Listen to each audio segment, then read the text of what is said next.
আসসালামু আলাইকুম রহমতুল্লাহ। বর্তমানে আমাদের আলেম সমাজ কওমি অঙ্গনে জামাত বিদ্বেষী যে সমালোচনা চলতেছে এই বিষয় নিয়ে আমার হাফিজ ভাই খুব গুরুত্বপূর্ণ অনেক লম্বা চড়া কথা বলেছেন। আমি সেগুলো হয়তো স্মরণে না রাখতে পারবো, এই কারণে মোবাইল দেখে আপনাদের সামনে বক্তব্যগুলো পেশ করতেছি। কওমিদের মধ্যে জামাত বিদ্বেষী যে ব্যাপার সেটা অনেক আগে থেকে চলে আসছে। তারা রাজাকার, তাদের আকীদার সমস্যা ইত্যাদি। জামাতিদের গঠনতন্ত্রের মধ্যে কিছু সমস্যা ছিল, কিন্তু সে গঠনতন্ত্র একাধিকবার সংস্কার হওয়ার ফলে বর্তমানে বড় কোনো সমস্যা নাই বললেই চলে। আর তারা জেনারেল বা আলিয়ায় পড়াশোনা করে যতটুকু ইসলাম বিষয় হাসিল করেছে ততটুকুই আলহামদুলিল্লাহ। তারা তো শুধু ইসলামিক আকীদার বিষয় নিয়ে পড়ে থাকি না, তারা কেউ ব্যবসায়ী, কেউ রাজনৈতিক নেতা, ডাক্তার, চিকিৎসক, ইঞ্জিনিয়ার, ইসলামিক স্কলার, আলেম, শিক্ষক, শিক্ষাবিদ, প্রশাসনিক কর্মকর্তা, বিসিএস, সাংবাদিক, লেখক ইত্যাদি।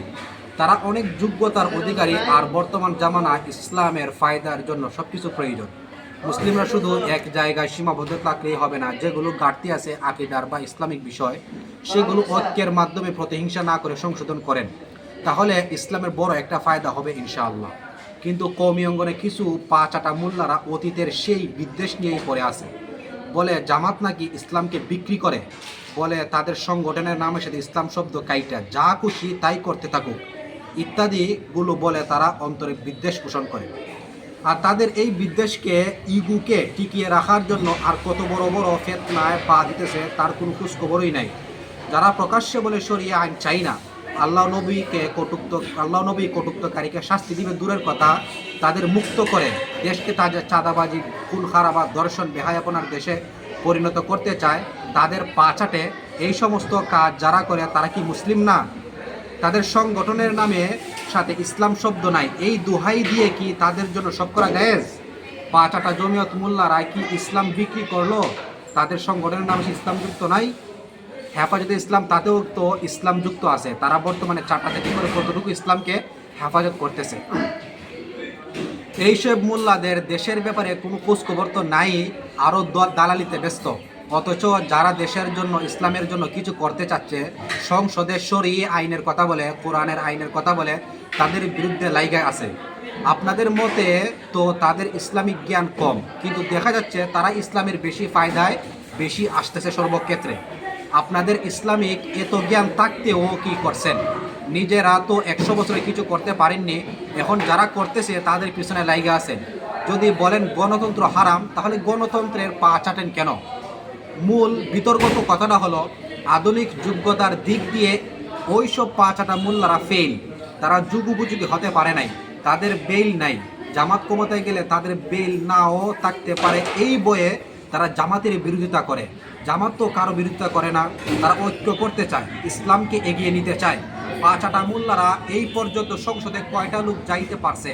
সংসদে গিয়ে ইসলামের কথা কয়জন বলতে পারছে? পারতও না। ওই যোগ্যতায় হাসিল করে নাই, শুধু প্রতিহিংসাটাই হাসিল করেছে। আর তারা আর কিছু করতে পারুক আর না পারুক, জামাতের বিরোধিতা করতে গিয়ে যা করতে হয় তাই করবে এবং করতেছে। সাধারণ মুসলিম ও ছাত্র সমাজ ওইসব পাঁচটা মোল্লাদের জন্য না পারে উঠতে, না পারে বসতে। বসলে বলো, উঠলে বেয়াদব। কওমিদের মধ্যে বর্তমান মুরব্বীর অভাব নাই। হক পথে কয়জন আছে? মুরব্বীরা যা বলে তাই সত্য, যাচাই করা ওর দরকার নাই। তারা অলি, তাদের কোনো দোষ নাই। একজন জান্নাতের সার্টিফিকেট প্রাপ্ত, তাদের দোষ ধরারও কেউ নাই। পারে না শুধু সাহাবি বানাইয়া ফেলতো। তারা যুগোপযোগী না হওয়ার কারণে কত বড় ফিতনায় আছে তারা নিজেও জানে না। তারা বর্তমান জামানা অতীতের আমল নিয়ে পড়ে আছে, তারা অতীতের জামাত বিদ্বেষ নিয়ে পড়ে আছে।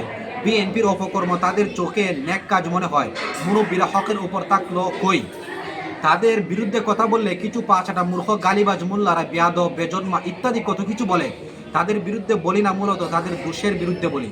আল্লাহ তাদের হেদায়েত দান করুক। মোট কথা, আমরা সবাই মুসলিমরা সবাই এক ফ্রেমে আবদ্ধ হই।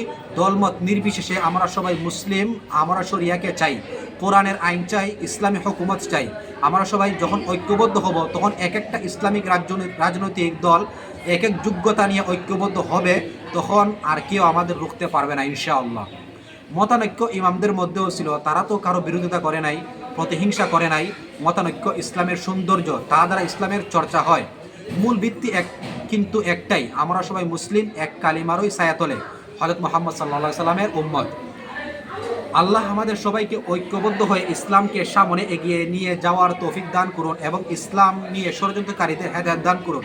হেদায়েত না থাকলে ধ্বংস করুন। আল্লাহুম্মা জামা কালিমাতাল মুসলিমিনা আলাল হক ওয়া আসলিহ যাতা বাইনিহিম ওয়ানসুরহুম আলা আগদাইকা ওয়া আগদাইহিম।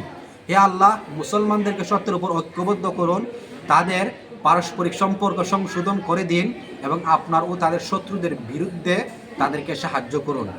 আমিন।